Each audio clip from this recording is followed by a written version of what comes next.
Olá pessoal, tudo bom?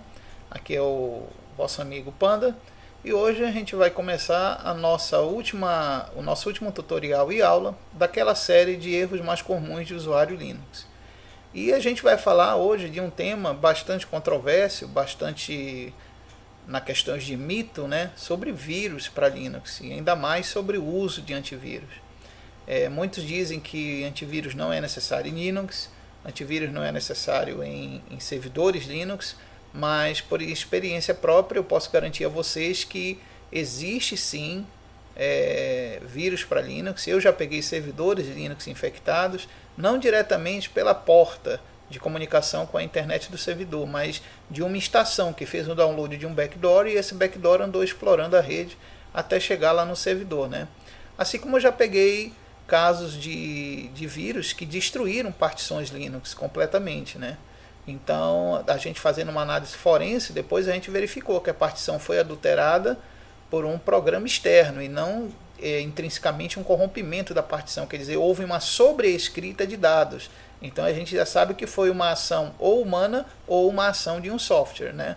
E como os usuários que aconteceram esse evento garantem que desligaram, não fizeram nada diferente e desligaram o computador normalmente e que apenas baixaram arquivos de internet, há a possibilidade realmente sim de um exploit bomba ter chegado no computador de um cara desse e ter destruído a partição Linux. Então é muito importante que você tenha um antivírus instalado, tá bom? Até porque quando você vai fazer a configuração de outros antivírus, a gente tem que lembrar que é sempre bom usar um antivírus, assim como no Windows, que tenha o RTP, o Real Time Protection, que é a proteção de tempo real. Se o antivírus não tiver um RTP e ele não tiver a proteção de tempo real, muito pouco vai adiantar, certo? Por quê? Porque sem a proteção de tempo real, você não tem como saber se o antivírus está realmente trabalhando ou não em cima do acesso aos arquivos do teu computador, para quando você acessar um arquivo que esteja infectado, aquele arquivo não se acionar como vírus e destruir o teu sistema, tá? Outra coisa comum que está até mostrado no texto aqui na tela é que tem muitas pessoas que usam emulações do Wine, né? Que é aquele emulador de execução de programas do Windows, de programas executáveis do Windows e de biblioteca do Windows, de bibliotecas e componentes do Windows. Veja bem, já que o Windows é o 98% mais atacado com vírus e desenvolvido vírus para ele, é interessante saber que se você executa um programa Windows infectado no seu Linux com direito de acesso total, o vírus que vier naquele programa Windows também vai ter direito de acesso total. Muitos aí sabem que teve casos de ransomware aí pelo mundo de um ano para cá, que esses ataques chegaram a afetar servidores Linux, sim. Se você pesquisar, você vai ver na internet. E chegaram a afetar máquinas também Linux, que eram máquinas que estavam rodando o executável de Windows daquele ransomware através do Wine. Então o Wine ele foi a porta de entrada para muitos programas de ransomware aí para Windows que entraram no Linux, tá? Então o que é que a gente vai fazer agora? Nós vamos aprender a ver como funciona realmente, né, um antivírus dentro do Linux. Eu acho que tem gente aí que já deve estar usando o Linux pelo menos há 4, 5 anos e deve pensar, poxa, mas eu nunca vi como é que um antivírus realmente se instala, funciona, detecta, né? Então essa é a função desse tutorial de hoje.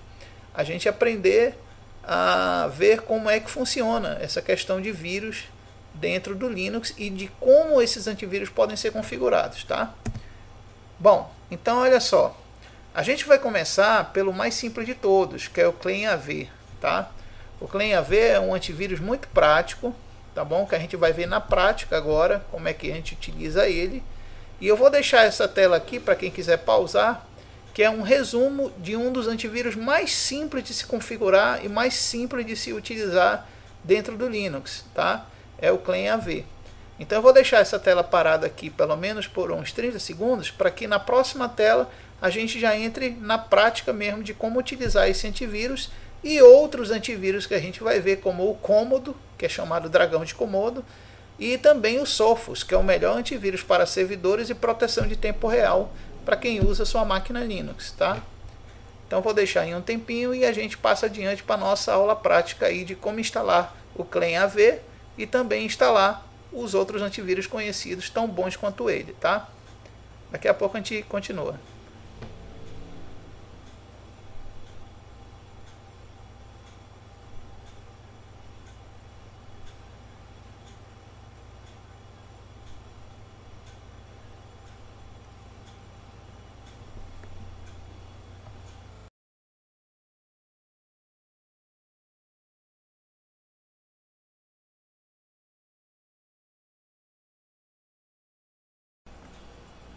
Olá pessoal, tudo bom? Então vamos começar aqui a nossa utilização dos antivírus com o ClamAV. Tá? O ClamAV é um dos antivírus mais antigos que existe no mundo Linux e ele é bastante versátil na questão de detecção, mas não na questão de proteção de tempo real.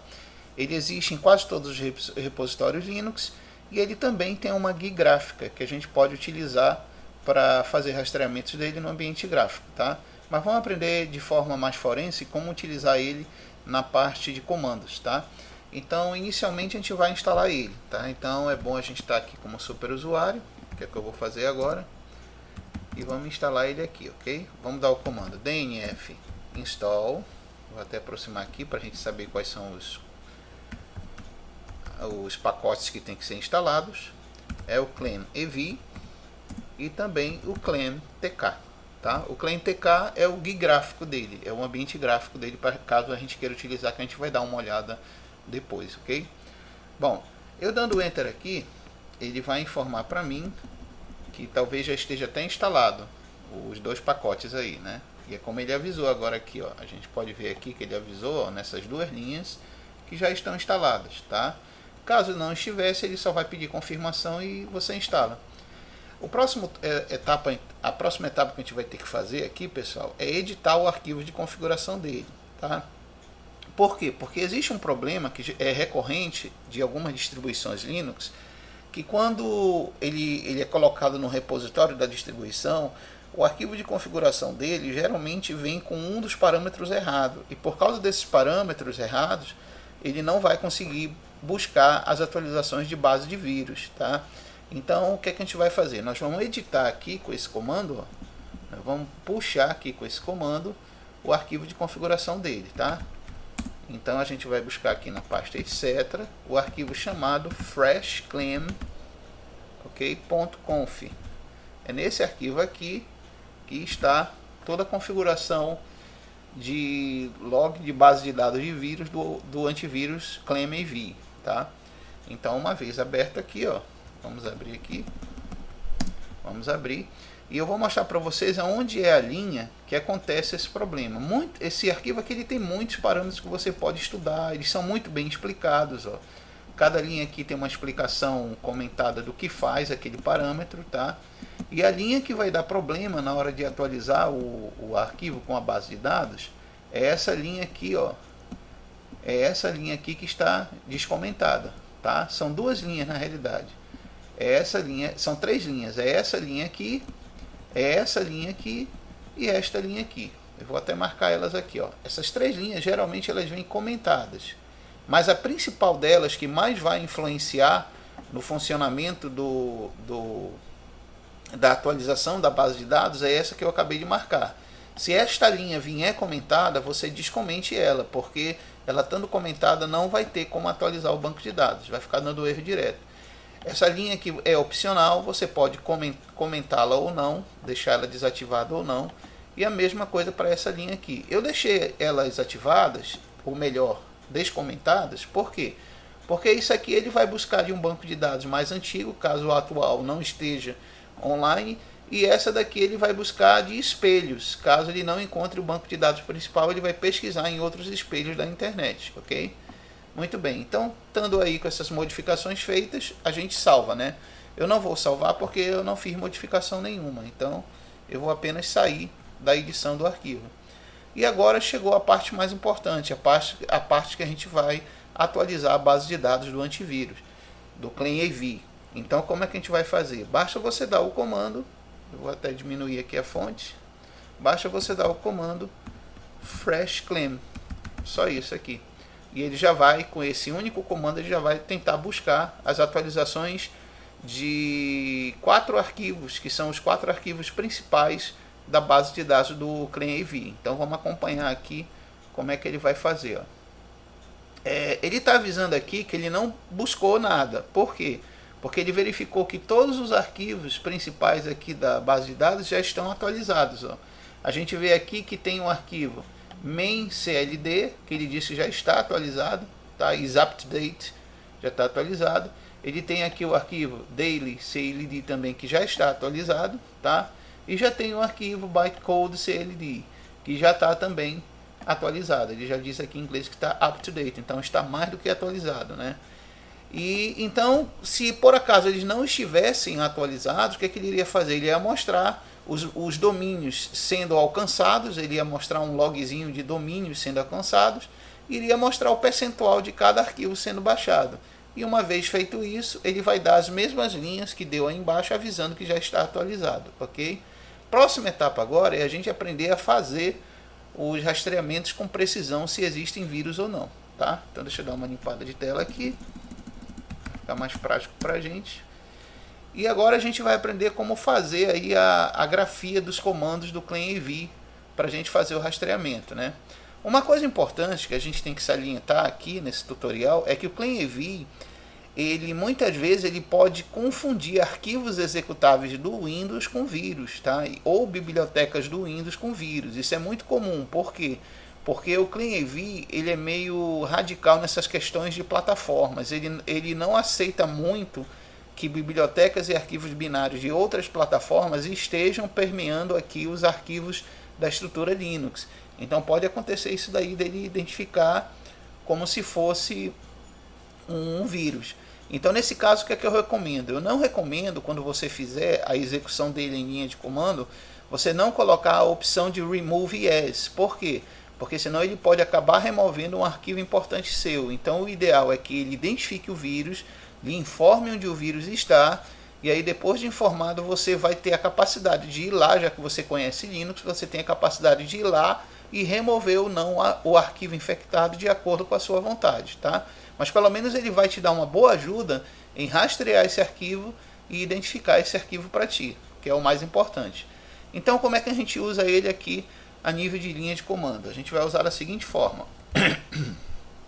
Nós vamos usar o comando. Deixa eu só esticar para o lado aqui para ficar mais prático. Então para fazer o rastreamento você faz da seguinte forma. Você usa o comando cleanscan, tá? Que é um segundo comando dele que existe. É o cleanscan. E logo depois você vai usar os seguintes parâmetros, como eu vou descrever para vocês aqui, ó. O primeiro parâmetro é o comando parâmetro verbose. Por quê? Porque o V ele vai te dar todas as mensagens de tudo que ele estiver rastreando na tela, ok? Aí nós vamos ter o parâmetro A. O que é que o parâmetro A faz? Ele vai indicar ao antivírus que ele também tem que rastrear dentro de arquivos compactados, arquivos tar, arquivos zip, arquivos RAR e assim por diante, né? Todos esses arquivos que são categoria archive, quer dizer, são categorias archive compacted, quer dizer, são arquivos compactados. Bom, outro parâmetro importante que tem aí é o parâmetro I, tá? O parâmetro I é importante porque ele vai te dar a informação no relatório final de quais arquivos foram encontrados como infectados. Quer dizer, ele não te mostra no log de rastreamento, mas quando ele terminar o rastreamento, se ele achar algum infectado, ele te mostra novamente a lista desses arquivos no final do relatório. Isso é importante, porque você já tem ali no final do log quais são os arquivos infectados. Então é importante ter esse parâmetro aí, tá? Outro parâmetro importante é o parâmetro R. Por quê? É o parâmetro recursive.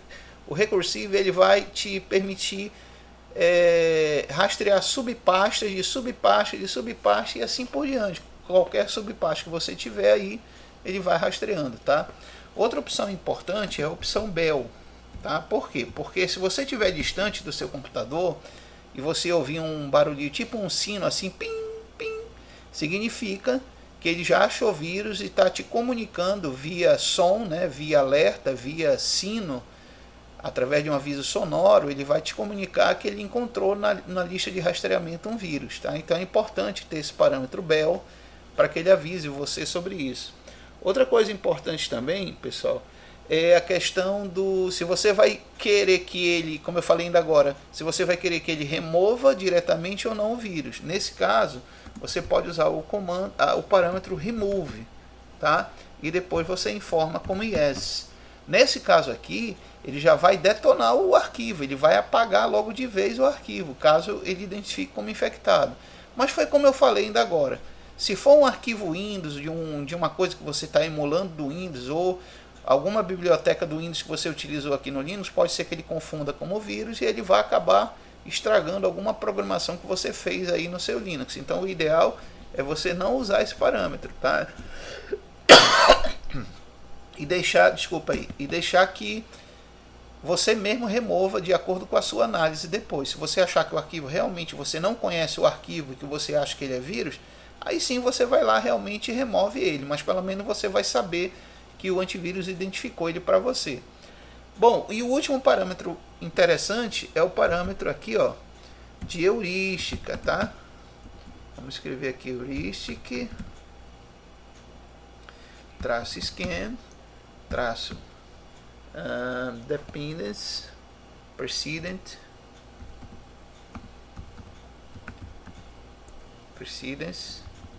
tá, igual a yes. O que significa esse parâmetro, pessoal? Opa, tá até errado aqui.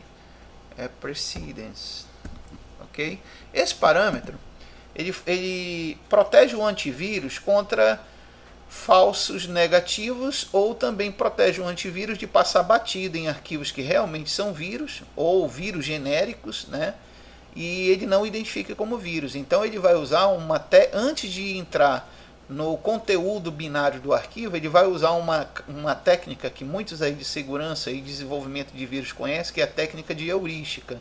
Ele vai tentar verificar se a codificação inicial do header daquele arquivo, muitos aí sabem que header é o cabeçalho digital de um arquivo, se aquilo ali já identifica ele como um possível vírus.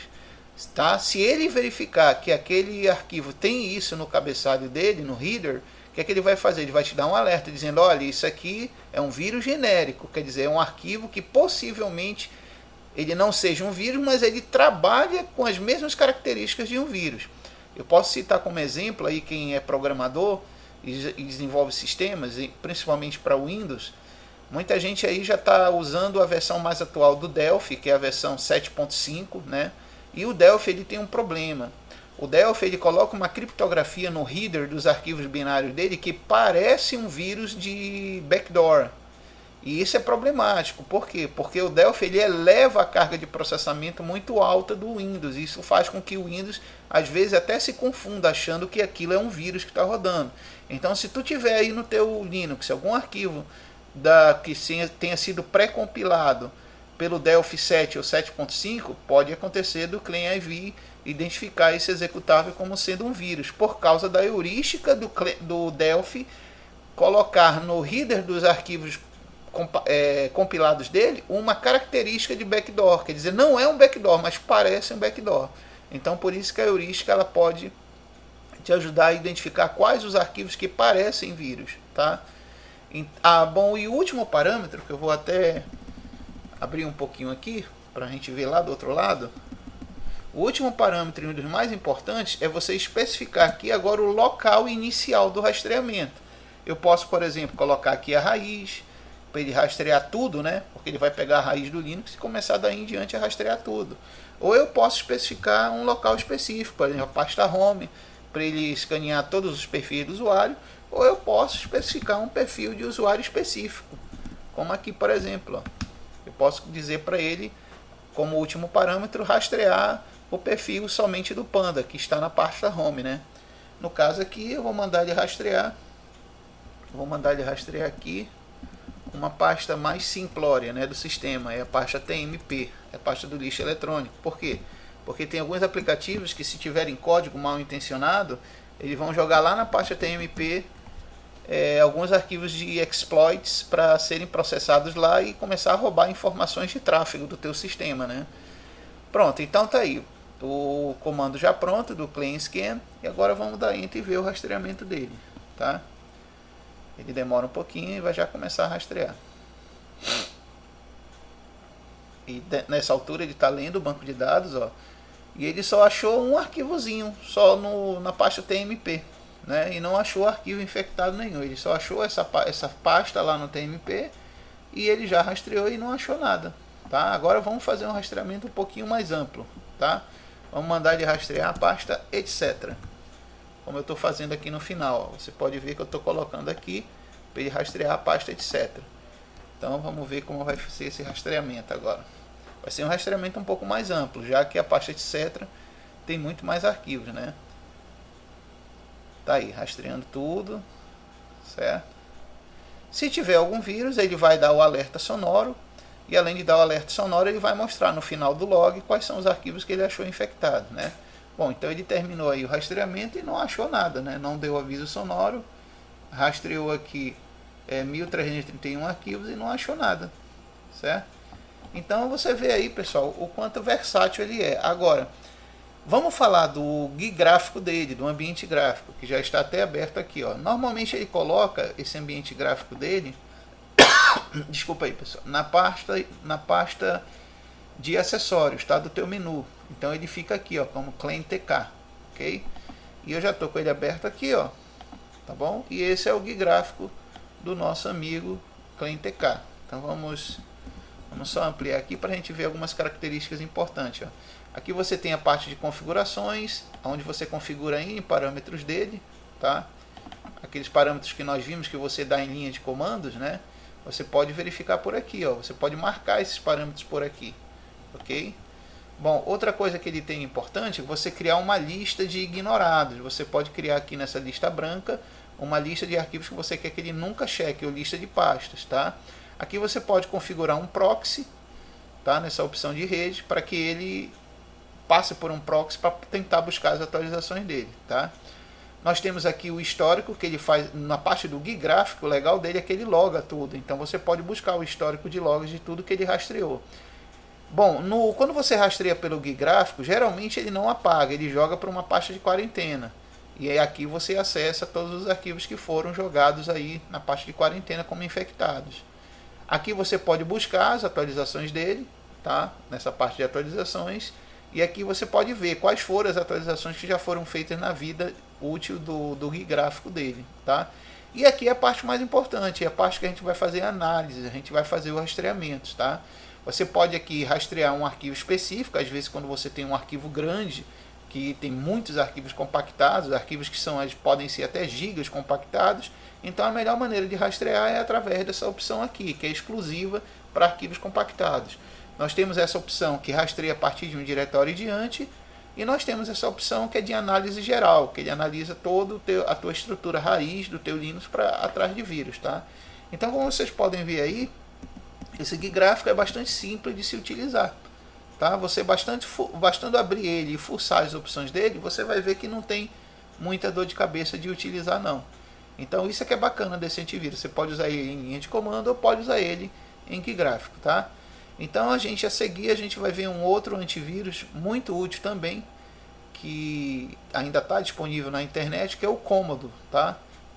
Eu chamo até ele de dragão de Komodo, que é muito bom esse antivírus a nível de proteção Linux, tá? Então a gente vai passar por outro antivírus daqui a pouquinho.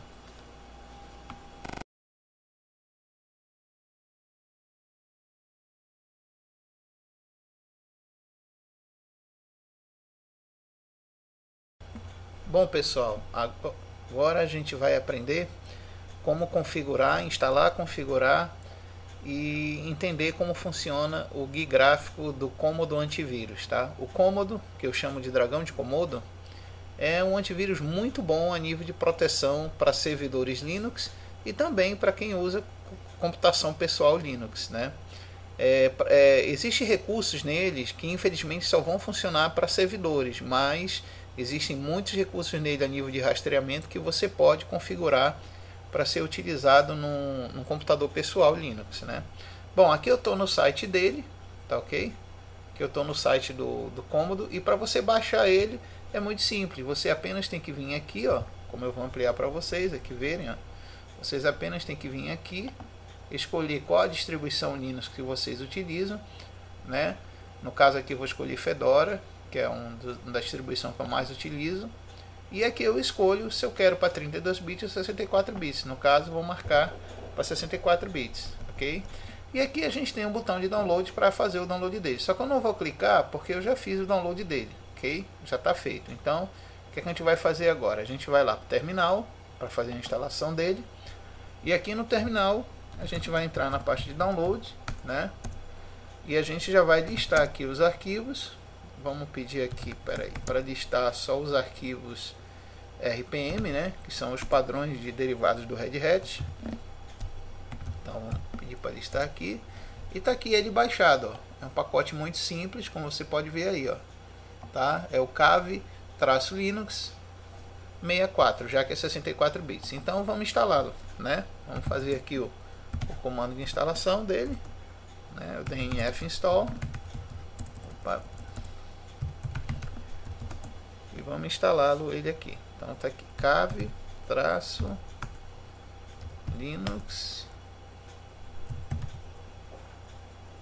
underline x64.rpm. Ok? Então a gente vai instalar ele agora aqui. É claro que depois de instalado vai ter alguns procedimentos que a gente vai verificar para nível de configuração da proteção em segundo plano dele, que ele tem essa proteção, que é o RTP, né, que é Real Time Protection, e a gente vai ver como configura também isso daí, tá?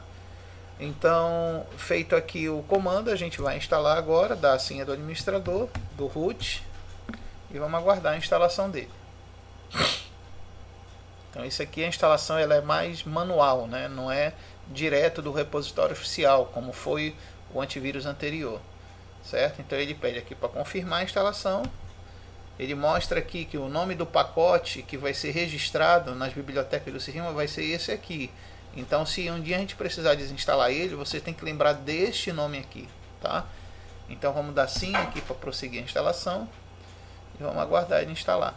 Mas não basta só isso, tá? Depois de instalado, vocês vão ter que fazer outros procedimentos para conseguir terminar a configuração dos serviços de segundo plano e do RTP dele que vai ser utilizado aí no sistema, tá?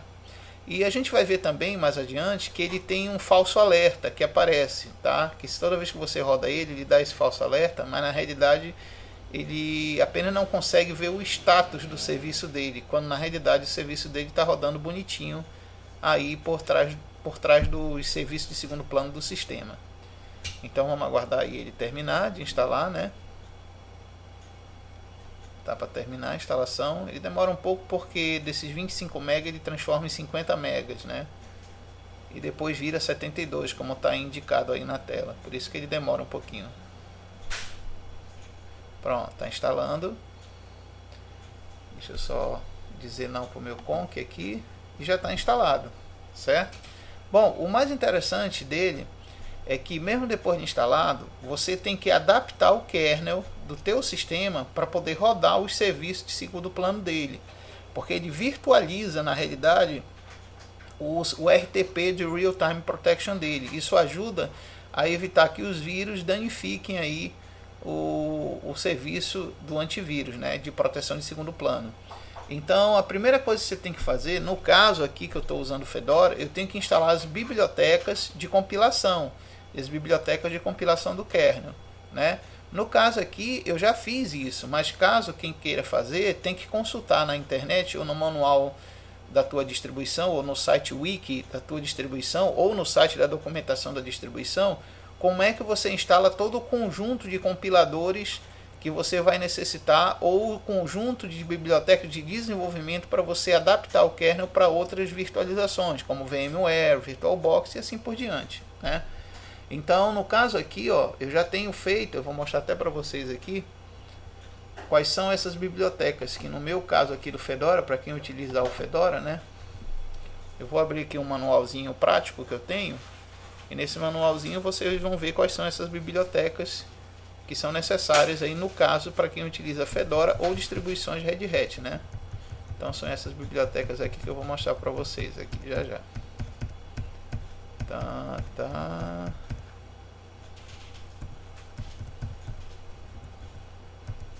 São essas aqui, pessoal. Ó, são essas bibliotecas aqui, ó.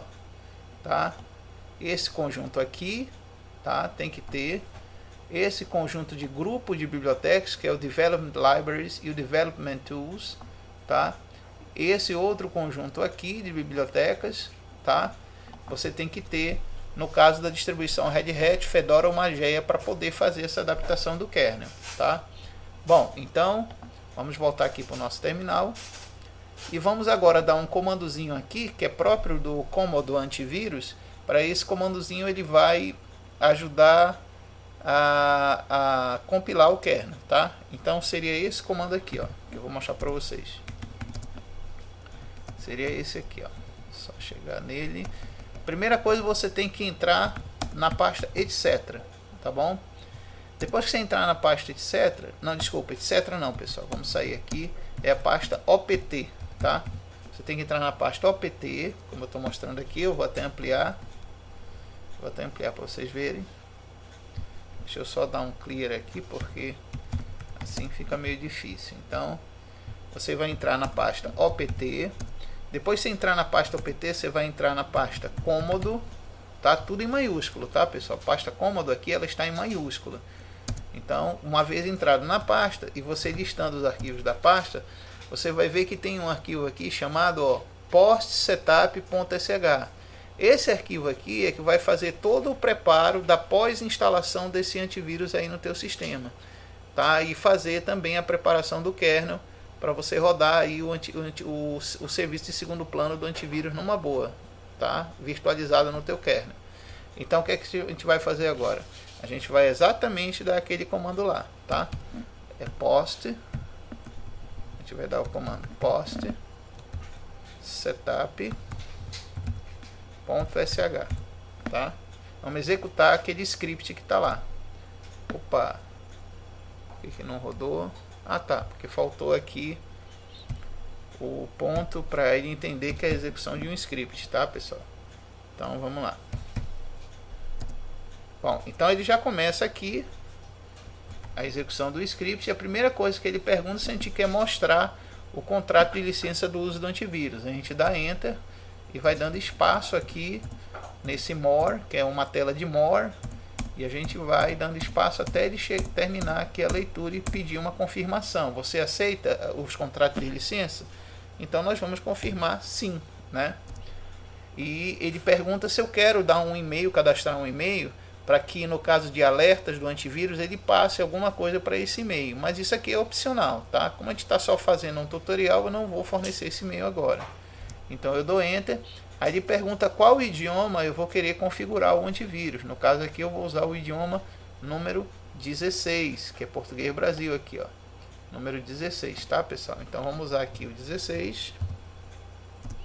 E ele já está fazendo toda a interação de compilação dos módulos da proteção de tempo real com o kernel, tá?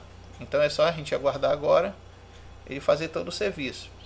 Uma coisa interessante enquanto ele está fazendo o serviço, que a gente vai comentar logo aqui, é que depois que o antivírus estiver rodando com um serviço de segundo plano, ele vai criar um arquivozinho na memória chamado cmd adv, que é o gerenciador do antivírus, o gerenciador principal, e ele vai criar também um serviço de segundo plano chamado cmd agent.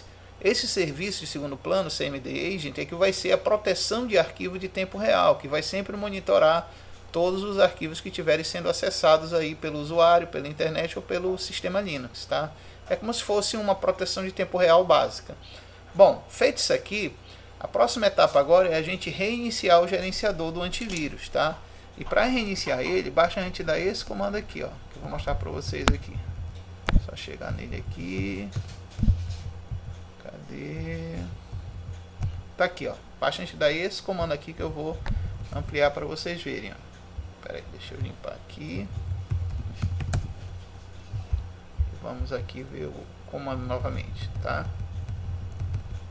É este comando aqui, ó. Cadê? Este comando aqui, pessoal, tá? Você vai dar etc init.d cmd avd e restart, tá? Fazendo esse comando aqui, ele vai reiniciar o gerenciador do antivírus, ó. Então ele reiniciou numa boa o gerenciador do antivírus, tá? Então se a gente for ver, ó, o antivírus ainda não está carregado em canto nenhum do sistema. Mas é sempre bom lembrar que toda vez que você instalar esse antivírus, ele vai criar aqui, ó, em aplicativos, ele vai criar um menu chamado cômodo. E nesse menu cômodo, dependendo da interface gráfica que você estiver utilizando, Cinnamon, KDE, ou seja lá qual for, você vai ter que procurar no menu da sua interface gráfica aonde está o menu do cômodo. E aqui você chama o gerenciador principal dele. E é aqui que a gente vai ver aquela falsa mensagem que ele dá, tá? Então quando você abrir, ó, ele vai abrir aqui o gerenciador. Você vai ver aqui em cima, ó, na barra de tarefas, que ele vai criar aqui um ícone, ó, bem aqui, ó, onde tem até um menu nesse ícone, caso você queira utilizar, ó, tá, com um Czinho branco ali. E além desse menu, você tem aqui o gerenciador que está carregado, ó. Cadê o gerenciador? Deixa eu abrir ele de novo, o gerenciador aqui. Tá aqui o gerenciador. E a mensagem que indica aqui nesse gerenciador, que talvez seja como a gente vai provar que é um falso negativo dele, é essa mensagem aqui, ó. Ele diz que o filtro de arquivo, que é proteção de tempo real, não está carregado. Na realidade está sim, tá, pessoal? Eu vou mostrar para vocês como está carregado. Ele pede até para executar o diagnóstico, mas não é necessário, tá?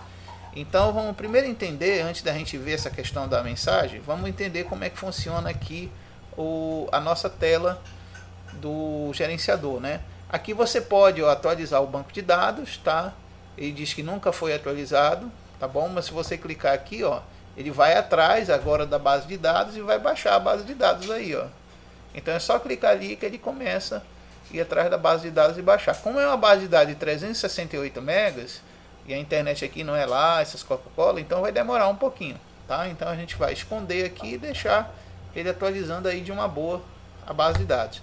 Aqui na guia antivírus você tem muitas opções de verificação, tá? Visualizar logs, você pode criar listas de configuração, você pode programar, agendar rastreamentos, né? Tudo que um antivírus bem completinho tem. No Mail Gateway você pode pedir aqui para ele fazer verificações na parte de e-mail. Se você tem um host externo de e-mail ou um host de e-mail interno na tua rede, tu pode fazer várias configurações aqui para que ele sempre que passar um e-mail para fora ou para dentro, no SMTP ou no POP, ou no mail, ou no ICMP, ele sempre fazer as verificações e a checagem. Então tem muita opção aqui, tá? A gente não vai entrar nesse mérito, porque não é a gente tem que ter um conhecimento bem avançado de servidores de e-mail para poder configurar isso aqui, tá bom? E aqui na opção de mais, a gente tem outras configurações a mais que você pode configurar a nível de preferência de rastreamento e outras coisas aqui do antivírus, tá? Bom, saindo agora aqui da nossa interface gráfica dele, do gerenciador gráfico, a gente vai provar agora que essa mensagem aqui, ó, que é onde nós temos aqui, ela é um falso negativo, tá? Porque na realidade o agente de proteção real dele está rodando sim, tá? A gente vai verificar isso aí, ó, apenas entrando no terminal aqui, certo? E dando o comando htop, que é um top mais avançado, certo? E se a gente entrar aqui no htop, basta a gente localizar aqui, ó, a gente localizar dois serviços, dois programas, dois módulos que estão rodando aqui, tá? Eu vou dar aqui o F3 e vou localizar aqui o CMD AVD. Então tá aqui, ó. Bastando deixa eu ver se eu acho aqui o AVD. Tá, o AVD tá aqui, ó. Então tá aqui, eu escrevendo CMD Agent, eu já tenho aqui mostrado na lista, ó, como você pode ver aqui, ó, em amarelo aqui na lista, ele já está mostrando aqui o agente de segundo plano que está rodando já, ó. Cadê aqui, ó? Que ele muda de posição aqui na lista por causa do processamento. Mas a gente vê aqui que ele já está rodando o agente de segundo plano dele, normalmente, ó, e fazendo processos. A gente vê aqui no uso de CPU, ó, e memória, que ele já está fazendo o processo de fiscalização do sistema, tá? A gente pode até ver melhor da seguinte forma, ó. A gente pode, cadê aqui? Deixa eu só achar aqui a árvore, tá aqui. A gente pode ver melhor em árvore, como a gente está vendo aqui, ó. Aqui esse CAV que está rodando aqui, como você pode ver, esse CAV, ele nada mais é do que o gerenciador que está rodando aqui em cima na área de trabalho, lá nos ícones lá de cima da tela, como eu já mostrei antes, né? Esses ícones aqui, ó, onde está piscando o mouse, esse ícone aqui é o CAV que está rodando aqui. Normalmente esse ícone é chamado de CAV ADV, né? Então ele está rodando aqui. Outra coisa é o serviço de segundo plano. O serviço de segundo plano está aqui rodando, ó, com vários módulos virtualizados aqui, ó. Então você pode ver aqui onde está piscando o mouse, que ele está rodando bonitinho ali. E nós temos também o gerenciador principal, que gerencia ambos. Gerencia a interface, gerencia o ambiente gráfico, lá as opções, e gerencia também esse outro que está aqui embaixo, que é o serviço de segundo plano dele, a proteção de tempo real. Então esses dois aqui é a prova irrefutável de que o serviço de segundo plano de proteção do antivírus está rodando numa boa. Se a gente quiser verificar e provar que o serviço está rodando e funcionando bacana, a gente pode até fazer uma coisa melhor. A gente pode vir aqui no terminal e usando o comando que eu vou mostrar agora aqui, o comando systemctl status, ok? E dá o nome do módulo do serviço, ele vai dizer se o serviço realmente está ativo e rodando direitinho. Vamos começar pelo cmd agent, ok? Então ele vai mostrar aqui, ó. Vamos só aguardar um pouquinho que está aqui, ó. Opa, o serviço aqui, ó, ele está ativo, mas ele sofreu uma saída, tá? Como ele mostra aqui. Essa saída ocorre porque eu não reiniciei o sistema, né? Eu instalei o programa, instalei o serviço, mas o serviço ainda não foi totalmente carregado pelo sistema. Então, quando eu reiniciar, isso aqui vai ficar como normal, tá? Essa mensagem aqui, como ativo, melhor dizendo, vai ficar como rodando, vai estar a palavra running aqui, né? Então, depois que eu reiniciar o sistema, isso aqui se autocorrige automaticamente, tá? Mas o interessante, ó, é que o último log do serviço a nível do sistema, ele diz que ele foi iniciado. Normalmente, quando ocorre dele ser paralisado, ele coloca mais uma linha abaixo dessa, indicando que foi paralisado. E no caso aqui está rodando normal, então ele está ativo. Outra coisa que a gente pode fazer é verificar aquele outro serviço, que é o cmd daemon, né? Então vamos ver se eu não lembro agora o nome dele. Então deixa eu dar um htop aqui para localizar ele. Tá, para localizar ele aqui. É cmg daemon. cmg daemon. Então vamos lá. O mesmo comando, só que cmg daemon. Então vamos ver esse serviço aqui, como é que tá ele, ó. Tá? Ele diz aqui que o serviço está morto, ó. Ele diz que está morto o serviço, tá? Mas na realidade, é como eu falei, você acabou de instalar, mas ainda não reinicializou o sistema. Quando você reinicializar o sistema, isso aqui vai se autocorrigir automaticamente, tá, pessoal? Então, fica aí a instrução de como instalar, configurar, preparar o kernel e deixar os serviços aí do Commodore Antivírus rodando numa boa, tá? Então, depois a gente vai para o nosso próximo antivírus aí no nosso tutorial.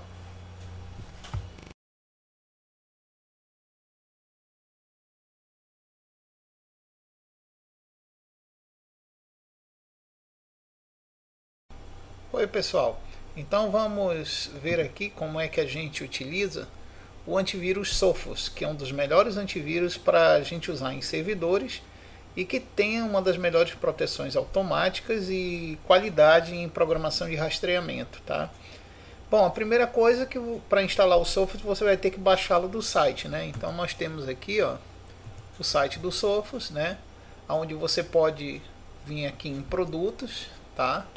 E estando aqui em produtos, você pode escolher aqui o Sophos antivírus para Linux, né? Quer ver? Vamos procurar aqui o Sophos antivírus. Safeguard. Bom, ele não está aqui, mas eu acredito que você procurando no site você vai encontrar melhor aonde tem a opção do Sophos antivírus para Linux, certo? Mas aqui você tem o mais interessante no site, que é que você tem aqui uma opção que vai te dar todos os manuais, que inclusive nos manuais indica quais são os links que você pode utilizar para você baixar o Sophos antivírus, tá? Então aqui você tem o guia de instalação, né, e o guia de configuração para uso, certo? E alguns outros também algumas outras informações sobre as distribuições que já foram lançadas desse antivírus aqui para Linux, certo? Das versões deles que já foram lançadas. Mas, pois bem, eu tenho aqui ele baixado, certo? Que eu vou mostrar aqui para vocês, na pasta de download. Cadê ele aqui? Já está baixado aqui, ó, certo? Então você baixa um pacote compactado, que é um pacote tar, né? E depois você descompacta ele e ele cria essa pastazinha aqui, onde dentro dessa pasta você tem a pasta sulfurz e você tem aqui o script de instalação dele, certo? E com esse script de instalação você instala ele muito fácil em seu sistema. Então vamos ver como é que a gente instala ele aqui, tá? Vamos aqui para a pasta home, para a pasta do meu usuário, certo? E para a pasta de download, onde a gente baixou ele.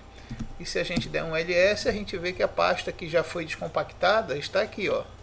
A pasta que já foi descompactada. Então a gente vai entrar nessa pasta, certo?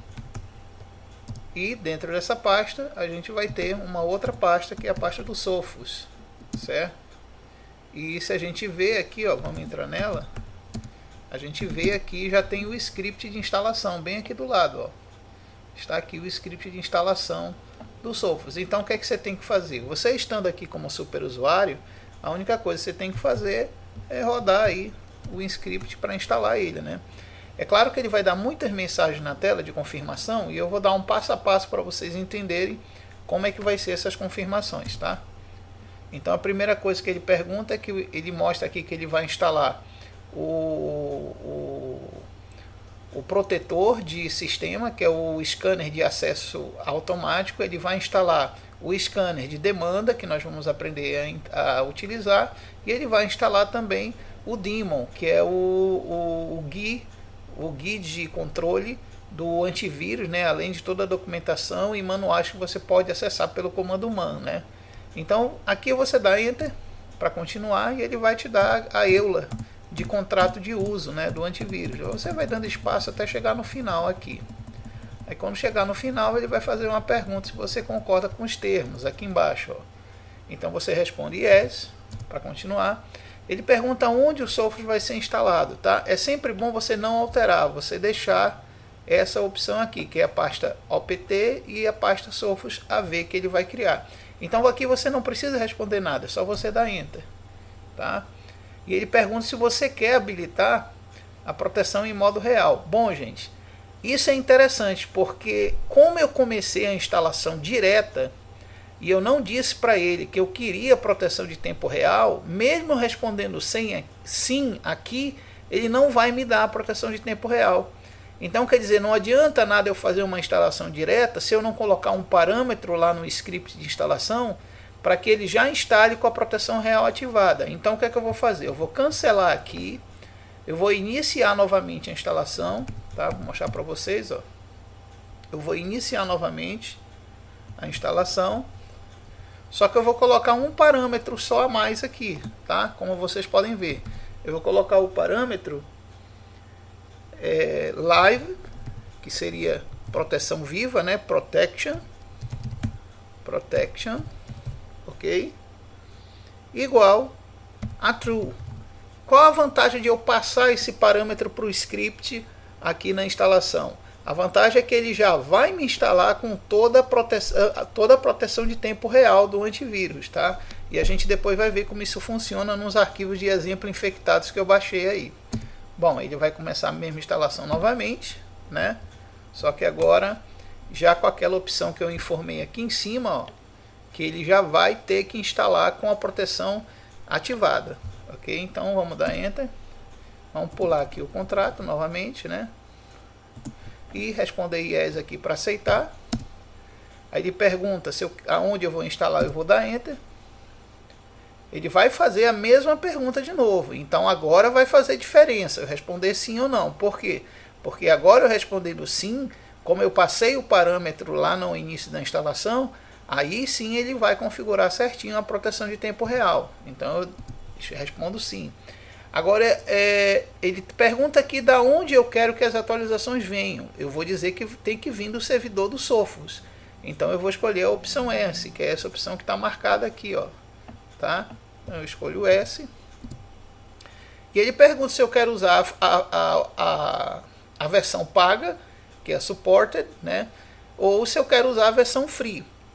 Veja bem, se você está instalando o Sophos somente para correr atrás de vírus e detecções de vírus, é interessante saber que a Free já faz isso normalmente. E ela tem uma gama de detecção tão alta quanto os bancos de dados da versão paga.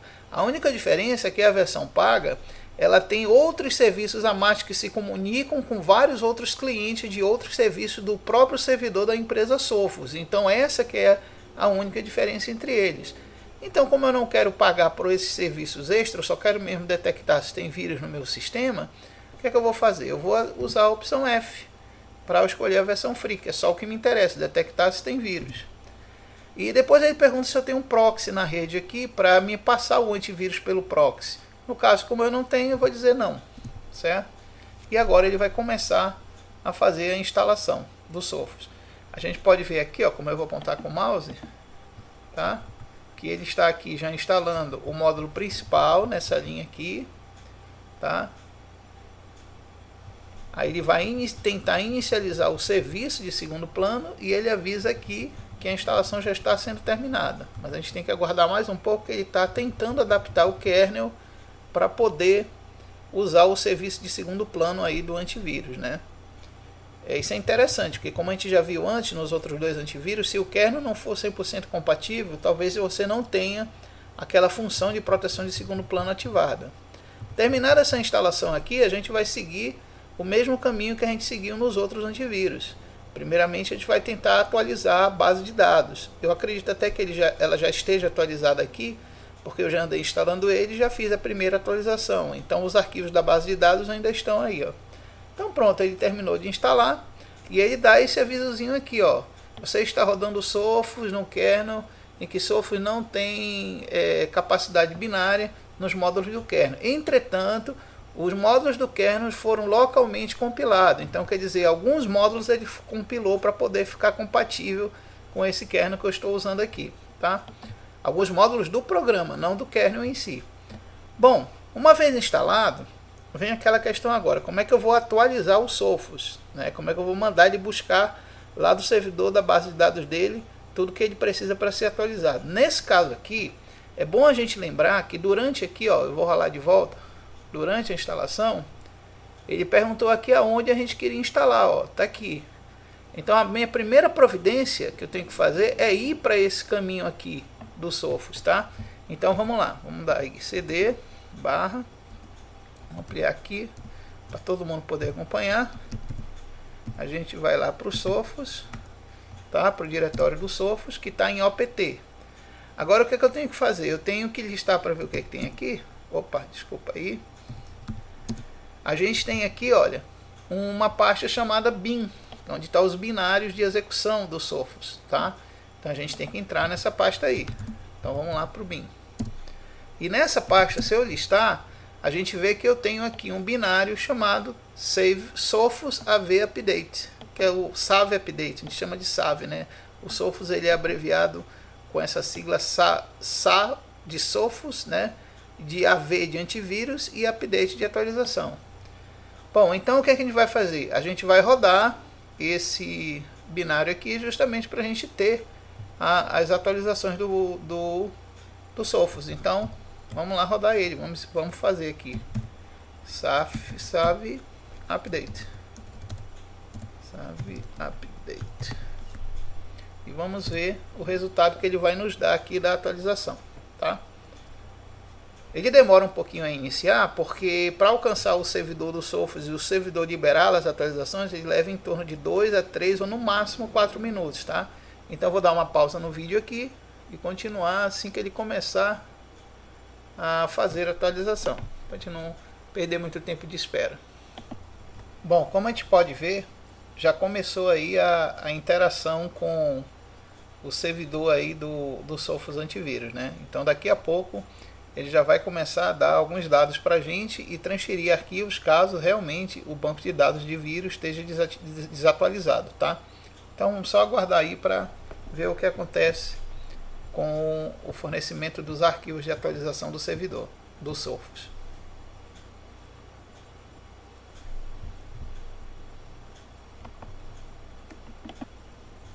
É interessante a gente ver agora que ele não forneceu as atualizações porque ele já verificou que está atualizado, tá? A gente vê aqui, ó, porque quando ele está realmente desatualizado, essa frase aqui, que ele fala update, update, ela aparece vários arquivos aqui do lado, ó, onde eu estou marcando, aparece vários arquivos baixando. Como não apareceu esses arquivos sendo baixados, significa que todos esses itens aqui da máquina em si do antivírus já estão atualizados, tá? E ele mostra aqui novamente embaixo que a atualização que você tem da versão do programa é essa, que o motor do programa é essa e que a data em que ele foi lançado de versão é essa daqui, tá? Então ele aqui já está atualizado, porque ele não baixou nessas linhas aqui, não apareceu nada que ele precisasse baixar para que realmente aparecesse alguma coisa, né? Então nesse caso aqui ele já está totalmente atualizado. Caso ele tenha que atualizar algo, ele aparece aqui mostrando, tá, pessoal? Ele aparece aqui mostrando alguma coisa entre essas linhas, dizendo cada arquivo que ele está atualizando. Como ele não mostrou é porque, como eu falei antes, eu já havia instalado e atualizado e não tem mais nada para ele atualizar, ok? Bom, depois de atualizado vem a questão agora. Como é que eu vou utilizar ele para mim fazer rastreamento em linha de comando, né? O que é legal do Sophos é que ele tem uma proteção de tempo real que ela interage tanto com o ambiente gráfico quanto em modo de comando. Então a gente vai fazer um rastreamento aqui em linha de comando e a gente vai ver que o aviso de arquivos infectados ele vai dar na linha de comando. Mas a gente também vai ver que quando a gente estiver utilizando as pastas, ele também vai dar avisos no ambiente gráfico, ok? Então, por exemplo, vamos sair daqui, retornar a pasta principal aqui do usuário, certo? E aqui na pasta principal do usuário, a gente já pode utilizar o comando que eu vou ensinar para vocês, que é muito bom. Espera aí, rapidinho. É o comando Sophos antivírus scan, tá? Só que ele é um comando que, se você utilizar somente ele dessa forma e indicar somente o path, digamos, eu quero que ele escaneie a pasta home, certo? A pasta Pana Titan e a minha pasta de downloads, correto? Mas se eu fizer somente dessa forma, eu corro o risco dele não escanear todos os arquivos que existem naquela pasta, certo? Então o correto seria, antes da gente colocar o caminho, a gente colocar alguns parâmetros para que a gente tenha e obtenha um rastreamento muito mais preciso, apesar de um pouco mais demorado, mas em compensação o que tiver lá ele vai encontrar como vírus e avisar, tá? Então são vários parâmetros, então eu vou explicar um por um para a gente poder ficar ciente aí de tudo que a gente vai escrever, ok? Primeiro parâmetro, que é o mais importante, é colocar o parâmetro all. Por quê? Porque ele tem que escanear todos os arquivos, sem exceções. A única coisa que ele faz de diferente é que alguns tipos de arquivos compactados que não são naturais do Linux, ele às vezes ignora. Então é bom a gente colocar o all para ele poder também incluir esses arquivos aí, tá? O próximo que a gente vai usar é o parâmetro que tem a ver com isso também, é o parâmetro SC, tá? Que é para ele correr atrás de arquivos compactados naturais do Linux. A gente sabe que existem arquivos binários do Linux que não são tar, não são rar, não são zip, mas eles também são arquivos compactados. Então ele vai atrás desses arquivos que são naturais compactados do Linux, tá? Outra coisa interessante é a gente colocar a opção F de full. Por quê? Porque o escaneamento full, ele além de escanear os arquivos, ele vai escanear os hashes de memória RAM e os hashes de cada arquivo que estão gravados no HD. Então, às vezes, ele pode detectar o vírus através desses hashes, tá? Bom, outra coisa importante é usar o comando DI. Por quê? Porque o parâmetro DI ele vai tentar desinfectar os arquivos que possivelmente possam ser desinfectados. Não quer dizer que ele vai desinfectar todos, porque a gente sabe muito bem que filhote de vírus não é arquivo válido, é nada mais do que um vírus na sua totalidade. Então esse tipo de arquivos ele não vai nem perder tempo em tentar desinfectar, porque ele sabe que ali não tem nada útil para restaurar, né? Mas aqueles que ele detectar que tem realmente algo útil, para restaurar, ele vai tentar desinfectar sim. Outro parâmetro muito importante que vocês vão ter que utilizar, caso vocês queiram, né, é o comando remove. Por quê? Porque o comando remove ele não vai tentar desinfectar, ele vai tentar apagar o arquivo. Mas eu não aconselho, tá? Que pode ser um arquivo que você precise aí para experimentações de projeto que foi infectado e você pode querer restaurar dados dele mesmo estando infectado. Então o ideal é não usar esse parâmetro, tá? E outro parâmetro muito importante é que ele mostra os nomes dos arquivos que ele está rastreando. Então tem o parâmetro DN, que é o display name, para ele mostrar os nomes dos arquivos que estão sendo escaneados. Agora, se você quiser incluir tipos especiais de compactações, né, de arquivos que não sejam naturais do Linux, como arquivo RAR, arquivo zip, tar e outros, você pode fazer o seguinte, você pode colocar aqui esses tipos de arquivos, tá? Como zip, como RAR, como tar, né, e outros. E aí ele vai atrás de qualquer um desses compactados que não sejam naturais do Linux. Tá? Então vamos dar Enter aqui e vamos aguardar para ver qual é o resultado do rastreamento dele, ok? Então vamos aguardar aí. Lembra que ele está rastreando na minha pasta de downloads, né? Então vamos ver se ele vai encontrar alguma coisa. Primeira coisa que nós temos que ver aqui, pessoal, é que quando ele se carrega, ele carrega esses arquivos IDE. Por quê? Isso aqui são arquivos que têm códigos de vírus ou instruções de como analisar o header e o conteúdo binário e o conteúdo digital de cada arquivo. Então ele carrega essas regras IDE aqui, já que ele é programado no ambiente IDE, né? Então depois de carregado essas regras, ele começa a rastrear. E aqui ele já terminou, já retornou para o prompt de comando e a gente vê aqui que ele achou dois vírus, ó. Ele achou um vírus que está aqui identificado como um ACAR e esse vírus ele estava gravado num arquivo zip, ó. Um arquivo zip aqui, como a gente pode ver. Deixa eu só diminuir aqui para a gente ver, ó. Ele foi encontrado num arquivo zip. E ele achou o mesmo vírus, olha que interessante. Ele achou o mesmo vírus numa cópia de um pacote RPM do VLC. Olha que interessante, gente. Isso aqui eu fiz propositalmente. Eu baixei e adulterei um arquivo RPM, que é um pacote de autoinstalação, né? Um pacote binário autoinstalável. E eu baixei esse pacote e adulterei ele para ele ter o mesmo vírus do arquivo de cima. E veja que ele detectou, né? Mas veja que ele só detectou porque eu coloquei o parâmetro zip, como você viu anteriormente, certo? E coloquei aquele parâmetro all files, que ele vai procurar em all, em todos, né? All, em inglês, todos os arquivos. Então ele só localizou nesses arquivos porque eu coloquei os parâmetros corretos, tá?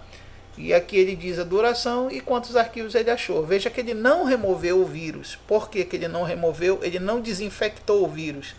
Porque esses arquivos aí, eles não contêm dados úteis fora dos dados binários do vírus. Então quer dizer, são arquivos que ele não precisou desinfectar, porque realmente são puramente vírus, não são arquivos válidos, entendeu? Então, nesse caso, se eu tivesse usado o parâmetro remove, ele iria deletar esses arquivos, né? Então vamos fazer a mesma coisa, certo? Mas usando aqui mais um parâmetro, que é o parâmetro remove. Vamos lá então. Ele vai fazer o mesmo rastreamento e vamos ver se ele vai deletar os arquivos. Aí, ó, como eu coloquei remove, né? Ele pergunta, olha, eu posso proceder aqui, ó, eu posso proceder com a remoção do arquivo, né? Bom, eu vou dizer que sim, que é para proceder com a remoção, certo? Que é para proceder aqui com a remoção. Então vamos digitar aqui yes e enter. Pronto, ele já diz aqui, ó, que foi com sucesso removido o arquivo, né? E ele achou novamente aquele outro, eu também vou dizer yes. E já foram removidos dois vírus. Então, isso é que é bacana, é que ele vai te informar sempre se você quer ou remover ou não os vírus. O interessante é que durante as perguntas ele tem aqui o parâmetro all, né? Como a gente está vendo aqui, esse parâmetro all, se você digitar A em vez de Y, ele vai considerar que todas as próximas detecções que ele encontrar devem ser removidas, né? Então ele diz aqui, ó, que 2 vírus foram descobertos, né? E 2 vírus fora, quer dizer, 2 vírus foram colocados fora já do sistema, out, né? Já estão fora do sistema. Então, para garantir que realmente funcionou, eu vou fazer mais uma vez o rastreamento. E bora ver se ele ainda vai encontrar esses vírus lá, né? Esses 2 vírus que ele removeu. Bom, a priori ele já era para ter dado o aviso. E como não deu mais, é porque realmente ele já removeu esses 2 arquivos infectados que eu propositalmente coloquei aqui na minha pasta de download para ver se ele detectava ou não, tá? Então vamos só aguardar agora ele terminar aí o rastreamento.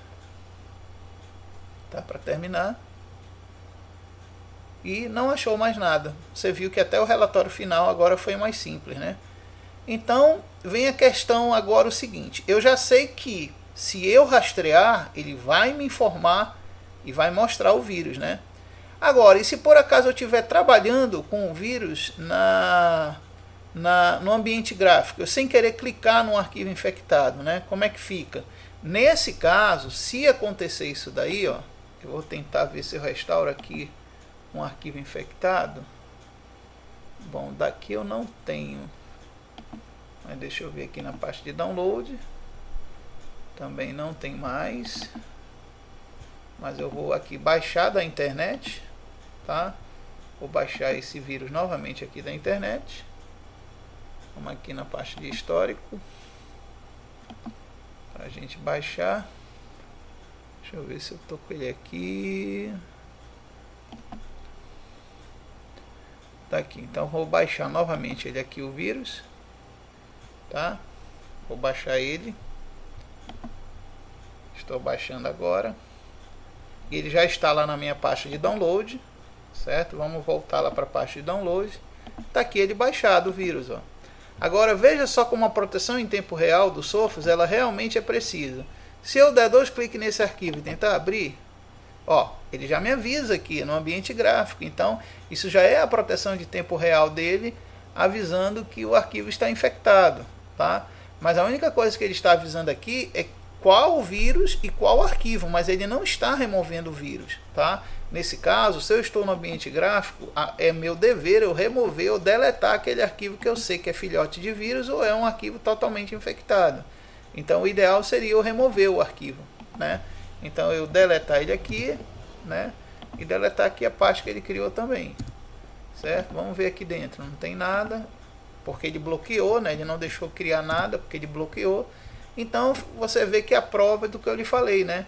Que se ele achar um vírus, ó, ele sempre vai dar uma mensagem parecida com essa aqui que está no manual. Esse manual que eu estou mostrando para vocês é aquele manual que eu falei que tem nesse site aqui, ó. Tá? Então você tem aqui no site do Sophos 2 manuais bem completinhos para você aprender a utilizar e configurar eles, não só no seu servidor, né? Mas também aqui, ó, não só no seu servidor, mas também configurar no seu computador pessoal, tá?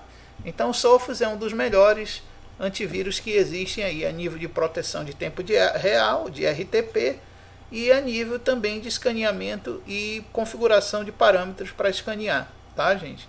Então fica aí um abraço do Panda e acredito que isso aí vai ajudar muito vocês aí nessa questão de procurar vírus dentro do Linux, tá? Vamos dar uma força aí para o estudo do Linux e que ele seja cada vez mais um grande sistema aí para todo mundo utilizar. Até mais, pessoal. Um abraço.